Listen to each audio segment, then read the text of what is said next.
Hello, hello! Coucou à toutes! Alors voilà, je mets du son. Coucou à toutes qui est connectée, qui est présente. Mettez-moi un pouce, un like, un j'aime, un bonjour, un coucou, un WhatsApp.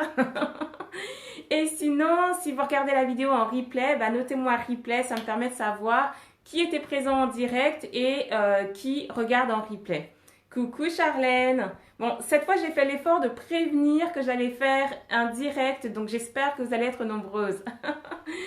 Ok, j'ai choisi de faire ce direct. En fait, le thème, il est venu ce matin parce qu'on a eu une publication, en fait, enfin, moi, j'ai parlé de cross-selling parce que, en fait, c'était ce que faisait la personne. Peut-être qu'elle mettait pas ce mot-là. Et c'est vrai que c'est un mot un petit peu barbare, hein. C'est pas non plus le mot qu'on utilise tous les jours dans le business. Donc, c'était juste pour vous partager un petit peu ce que c'est le cross-selling et comment ça va vous aider à faire plus de ventes. En fait, pour la plupart, vous faites déjà du cross-selling. Donc déjà, ça, c'est la bonne nouvelle. Je pense que pour la plupart, vous faites déjà du cross-selling. En fait, c'est de la vente croisée. En fait, généralement, on va parler de vente additionnelle. Coucou Cécile. Est-ce que vous connaissez le terme cross-selling? Est-ce que ça vous parle? Donc, en fait, on parle souvent de vente additionnelle. Comment ça se passe concrètement? En fait, dans l'activité, je vais vous donner un exemple très simple. Admettons, moi, je vais dans un magasin de vêtements, d'accord? Je vais dans un magasin de vêtements et je veux acheter une robe. Donc, mon achat initial, c'est la robe. Et la conseillère, qui est très bien formée en marketing et en vente, elle va me faire un cross-sell. Elle va me dire, vous savez qu'avec cette petite robe, vous pouvez mettre cette petite ceinture qui va vous cintrer la taille, vous serez magnifique. D'accord? Donc, en fait, c'est ça. Elle vient de me faire du cross-selling. Elle vient de me faire une vente additionnelle. J'ai acheté la robe et en fait, eh ben, je vais mettre la petite ceinture qui va avec. Et peut-être même qu'elle va me dire, c'est l'été, vous avez peut-être envie, voilà, de profiter pour vous mettre en sandales, etc. Et puis, je vais acheter les petites chaussures qui vont avec. Donc, un cross-sell, une vente additionnelle, en fait, c'est vendre un produit qui est complémentaire au premier produit que vous vendez à la personne. Donc concrètement, si là, elle a donné un très très bon exemple, elle vend un gel douche. Donc elle peut vendre un gel douche et à côté dire, tu sais, on a aussi un shampoing qui va très très bien. Les deux se complètent, c'est dans la même gamme, ça sent très bon, etc. Ou peut-être qu'elle va dire, on a, tu sais, une fois que tu as bien nettoyé ton corps, après tu auras peut-être envie d'hydrater ta peau. Et donc du coup vendre une petite crème hydratante, d'accord? C'est dans la même gamme et les deux sont complémentaires. Donc c'est comme ça que ça se passe. Donc Cécile me dit oui. Coucou Myriam. Donc Cécile, est-ce que tu fais des cross-sell? Quel genre de cross-sell est-ce que tu proposes en fait dans ton activité? Tu es dans le scrapbooking, donc un cross-selling. Alors je sais pas, je voudrais pas me tromper, mais ça pourrait être d'avoir un book, donc le cahier, et à côté de ça, vendre peut-être des stylos qui vont avec, ça, parce qu'on a le cahier, mais peut-être il faut les stylos ou la colle qui va avec, donc c'est complémentaire en fait. On peut pas avoir juste le premier, il faut les deuxièmes. D'accord? Ou peut-être certains objets spécifiques qui sont très complémentaires entre eux. Ok? Donc, en fait, c'est ça. Et donc, du coup, ça permet de créer plus de ventes parce que la personne, au début, elle veut un produit. Et en fait, et au final, par le conseil, tu l'amènes en fait à comprendre que ce produit, il est super, mais s'il est utilisé avec celui-là, c'est encore mieux parce que, voilà, c'est quelque chose de plus uniforme, plus complet. Et ça lui ira très bien. Donc au final, elle t'achète non seulement celui-là, mais aussi celui-là. Et les deux vont ensemble. Donc c'est ça l'idée du cross-selling. Donc dites-moi, pour celles qui regardent la vidéo maintenant et qui vont la regarder en replay, est-ce que tu fais du cross-selling dans ton business? Quelles sont les formules que tu proposes en cross-sell? Quel est le premier produit? Et ensuite, quels sont les produits suivants que tu proposes? Ça marche très très bien. Ça permet de mettre la personne en confiance et puis d'augmenter le panier moyen, ce qu'on appelle le panier moyen de tes clients. Cécile, elle me met, oui, c'est ça, avec les tampons, je propose les papiers, les encreurs, etc. Donc ça, ouais, c'est très très bien, c'est très bien. C'est ce qu'il faut parce que finalement, c'est tout dans l'intérêt de la personne de comprendre que l'un va avec l'autre. Et le cross-selling, il est un petit peu différent j'ai perdu le mot, de l'upsell. D'accord? On peut faire du cross-sell ou de l'upsell. Upsell, c'est vraiment faire en sorte que la personne, elle achète la gamme supérieure. D'accord? Par exemple, si je veux vendre une crème anti-âge à la personne, enfin, la personne a choisi une crème anti-âge, eh bien, si je veux faire un upsell et non pas un cross-sell, mais un upsell, je sais que c'est un peu technique, hein, donc faut bien suivre. Si je veux faire un upsell, eh bien, en fait, je vais lui dire, alors cette crème-là, franchement, elle est super, elle a des super résultats, elle est top. Maintenant, ce qu'il faut que tu saches, c'est que si tu l'appliques, tu vois, le matin, tu vas avoir un effet sur 24 heures. Et si tu vas avoir un effet sur la journée complète jusqu'au lendemain et jusqu'à 3 jours, par exemple, hein, je ne sais pas, hein, vraiment là c'est de l'improvisation, on ne me juge pas sur ma qualité de comédienne, c'est juste pour vous donner un exemple. Eh bien, si tu vas avoir des effets qui perdurent plus longtemps, eh bien, on a une autre crème, c'est dans la gamme au-dessus. Le prix est un petit peu plus élevé. Par contre, eh bien, tu as peut-être plus d'actifs à l'intérieur, ça dure plus longtemps, c'est plus hydratant et patati et patata et toutes les qualités. Là, on fait un upsell, d'accord? Parce que, en fait, la personne part d'un produit à un certain prix et l'upsell, c'est on upgrade, d'accord? On upgrade la formule. Donc, en fait, on l'amène à acheter, entre guillemets, la même chose, mais plus cher. Des upsells, on en a plein, plein, plein. Par exemple, quand on est au restaurant et qu'on veut la formule du jour ou qu'on veut acheter la petite bouteille de vin qui va bien et que la personne elle va vous dire alors oui, dans cette formule-là, vous avez ci et ça. Par contre, si vous voulez avoir le foie gras ou si vous voulez avoir la boisson qui est comprise, etc., eh bien, il faudra prendre cette formule-là, par exemple, hein, d'accord? Donc là, tout de suite, bah, forcément, vous aviez pensé à la formule à 12,90 € et il vous propose celle à 25 euros. Ouais, mais dans celle à 25 euros, il y a ça, il y a ça. Voilà, d'accord? Évidemment, il y a énormément d'entreprises qui utilisent ces procédés-là et vous pouvez les utiliser dans votre business marketing. Voilà, donc Myriam, dis-moi, est-ce que tu fais des cross-sell? Charlène, est-ce que tu fais des cross-sell? Est-ce que tu fais des upsells? Charlène, toi, c'est vrai que tu peux faire des upsells hein, avec les vêtements. Tu peux même carrément faire des upsells. Coucou Delphine. Parce que je sais pas si la personne elle veut acheter peut-être une petite robe en plus de ça, toi tu vas donner du conseil donc des fois elle va acheter la petite robe tout ça et après tu vas dire mais écoute en plus celle-là cette robe là elle est mais il faut que ce soit sincère hein, on n'est pas là pour embobiner les gens et les amener à acheter plus de ce qu'ils n'ont pas besoin, d'accord? Donc ça évidemment il faut toujours que ce soit sincère. Mais je pense que tu peux avoir des gammes de produits parce qu'il y a des gammes de produits où la personne elle peut rentrer là parce que c'est pas très cher, mais en même temps peut-être que ça lui va pas si bien et vraiment la conseiller sur quelque chose où peut-être elle va mettre un peu plus de prix, mais ça lui ira encore mieux, d'accord? Donc ça peut être ça. Ou tout à l'heure je donnais un exemple, c'était bien des vêtements, tu vois, et c'était des cross-sells. Voilà. Donc, coucou Amandine, coucou Delphine, on parlait des upsells et des cross-sells et du gros sell. Je plaisante, on parle pas de cross-sell, non, non. On parle de marketing et de faire des ventes additionnelles et de faire des ventes où on va upgrader en fait. Moi, je pense aux compagnies de transport aussi quand on prend l'avion. Ils nous demandent d'upgrader. Est-ce que vous voulez un siège supplémentaire? Est-ce que vous voulez choisir votre place, etc. Bah là, ils nous font rien de plus qu'un upsell en fait. Non pas une vente additionnelle, mais un upsell parce que la formule pour juste t'asseoir dans l'avion et faire le trajet avec les autres, eh bien, juste le fait de dire je veux choisir ma place, je veux être côté fenêtre ou côté couloir ou je veux le repas de ci, de ça, eh bien, en fait, elle est plus chère. Et donc là, on se dit, ok, je veux ça. Mais du coup, la société aérienne, dans cet exemple, elle a fait un upsell. Elle nous a amené à upgrader notre formule. Je m'améliore en anglais. Ok. Je vais regarder un petit peu vos réponses. Alors, qui fait des upsells? Qui fait des downsells? Ah oui, il y a les downsells aussi dont je ne vous ai pas parlé, mais je vous en parlerai dans une autre vidéo. Amandine, Delphine. Alors, comme vous venez d'arriver, c'est vrai que vous n'avez pas forcément toute l'explication. Il y a Charlène qui était présente. Delphine dit, moi je suis dans la minceur, détox et cosmétique. Donc bah ouais, bah du coup, tu feras que tu regardes la vidéo et tu vas voir que je donne quelques exemples pour faire des ventes additionnelles et faire des ventes supplémentaires dans des gammes de produits plus élevées.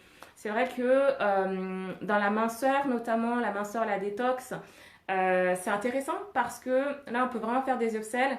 Souvent, il y a le petit pack où en fait ça va plus un pack détox. Donc, si la personne, elle vient, elle veut faire de la détox, bah là, tu peux lui proposer un upsell et ensuite dire, OK, la détox, c'est vrai que c'est court et tout, machin, mais peut-être tu auras envie d'avoir des effets durables. Et donc là, pour avoir les effets durables, ça peut être l'emmener sur le programme, le gros programme.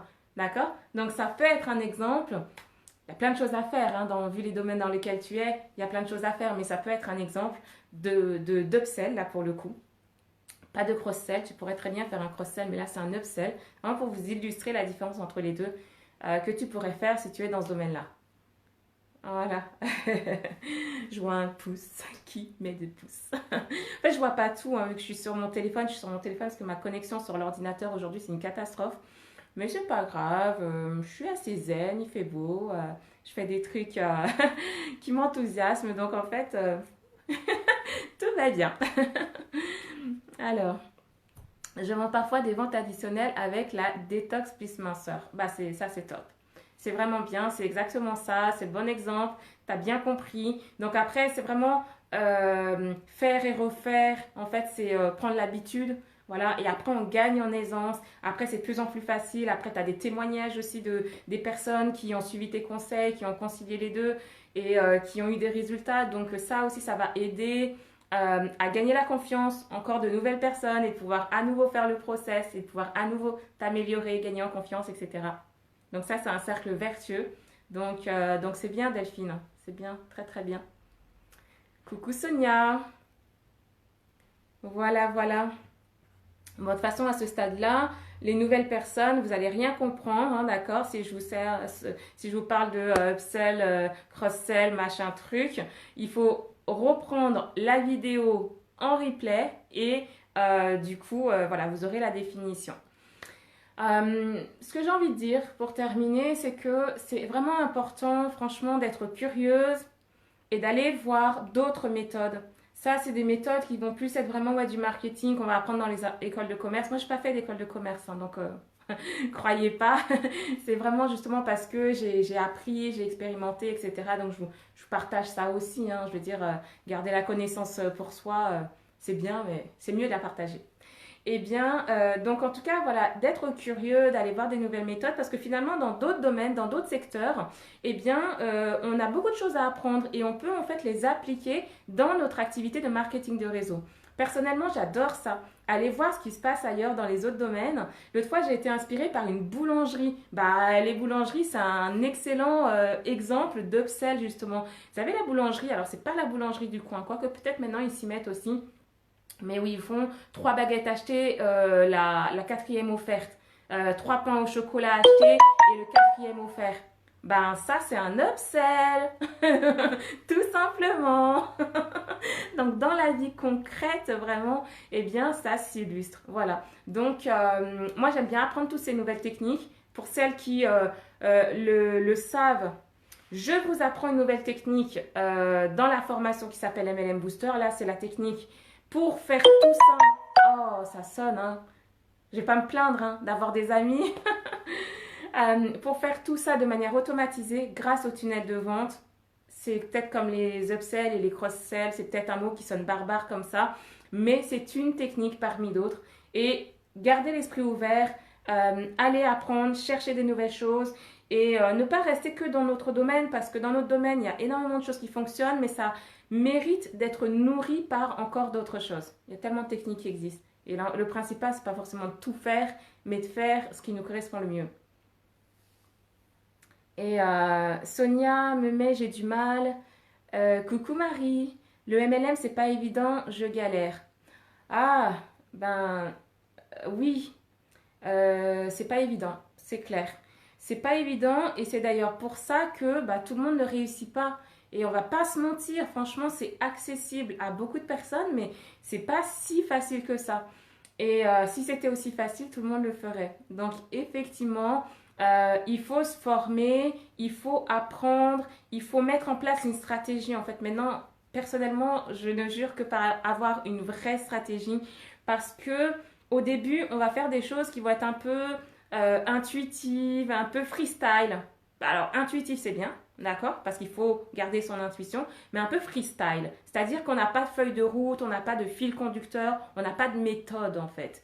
Et là, je donnais l'exemple des commerçants et d'autres secteurs d'activité. Ce sont des méthodes. C'est des choses qu'on apprend, hein, vraiment, d'accord? Donc, quand on ne sait pas, on ne peut pas faire. On ne peut pas inventer, d'accord? Parce qu'on n'a pas la connaissance. Donc, c'est important de se former, d'échanger avec d'autres personnes, de suivre des personnes qui en sont déjà là où tu veux être, de demander des conseils, de tester, d'expérimenter par toi-même. Mais oui, alors, il y a beaucoup de personnes qui galèrent dans le MLM, je vous parle honnêtement, on n'est pas là pour se mentir, il y a énormément de personnes qui galèrent. Et je pense aujourd'hui que ça manque aussi de méthode, pas forcément même de coaching, parce qu'il y a des sociétés qui ont des très bonnes formations, on reçoit des très bons coachings, mais peut-être que c'est pas exactement la méthode qui nous correspond, d'accord? Parce que chacun est individuel et qu'on a chacun nos préférences, notre rythme d'apprentissage, notre rythme d'action.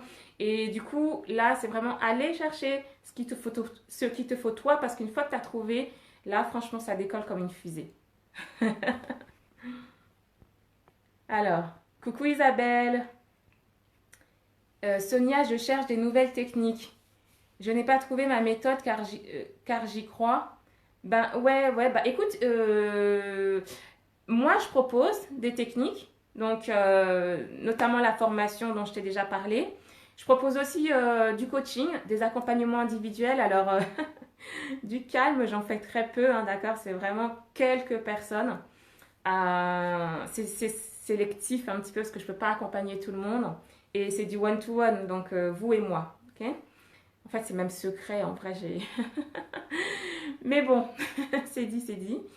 Et après,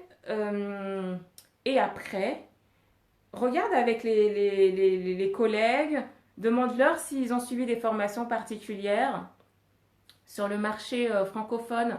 Je pense qu'il y a des formations, n'hésite pas à regarder, tu sais, sur Internet, on trouve tout. Et après, va là où tu te sens attiré, d'accord? Parce que c'est vrai qu'il y a les techniques qu'on apprend et il y a aussi le formateur. Il faut qu'on soit à l'aise. C'est comme à l'école quand on était petit. Quelque part, on réussissait dans les matières où on aimait bien notre professeur, tu sais, la maîtresse ou le maître. Ben oui, mais bon, c'est de l'attraction en fait, hein. Voilà, faut accrocher aussi avec l'identité de la personne qui te forme. Donc, la technique, la compétence et ton intuition, ton feeling. Sonia me dit, je veux bien ton aide. Sonia, contacte-moi, on se met toutes les deux en MP. On se met toutes les deux en message privé et puis on en parle. Voilà, je peux t'expliquer comment ça fonctionne et au final, il n'y a que toi qui saura si c'est pour toi ou si c'est pas pour toi. Et dans tous les cas, encore une fois, il y a le groupe où on peut poser des questions, on peut avoir des réponses. Souvent, on pense qu'on dérange ou peut-être qu'on est seul à avoir ce genre de questions. Ou des fois même, moi j'étais dans des groupes où je me disais, je suis sûre que la question a déjà été posée 1 milliard de fois et ça va les saouler en fait que je pose à nouveau la question. Mais non, en fait, faut oser parce que en général, une personne qui pose la question, c'est 10, 20, 50 personnes qui rencontrent la même problématique et ça leur fait du bien en fait de voir ou revoir les réponses. Donc franchement, oser quoi. Voilà. Voilà. Donc, on a un petit peu étendu la question, mais en tout cas, encore une fois, pour les personnes qui sont en replay dans la première partie, je vous partage en fait des infos sur le cross-selling et l'upselling. Donc, faire un cross-sell, faire un upsell. Et voilà, n'hésitez pas à les utiliser dans votre marketing de réseau, dans votre activité. La seule chose, c'est bien avoir en tête qu'il faut le faire avec éthique. Ne cherchez pas à vendre à tout prix juste parce que vous voulez avoir un peu plus de chiffres dans votre activité. Ça ne va pas, c'est du mauvais conseil. La personne, elle ne reviendra pas, elle n'appréciera pas. Vous ne serez pas à l'aise avec ça. Donc, ok, on fait des upsells, ok, on fait du cross-sell, mais on le fait toujours avec éthique. Voilà, si vous avez des questions, venez ici, partagez dans le groupe. Je pense que je vais me prendre un petit temps pour manger quelque chose.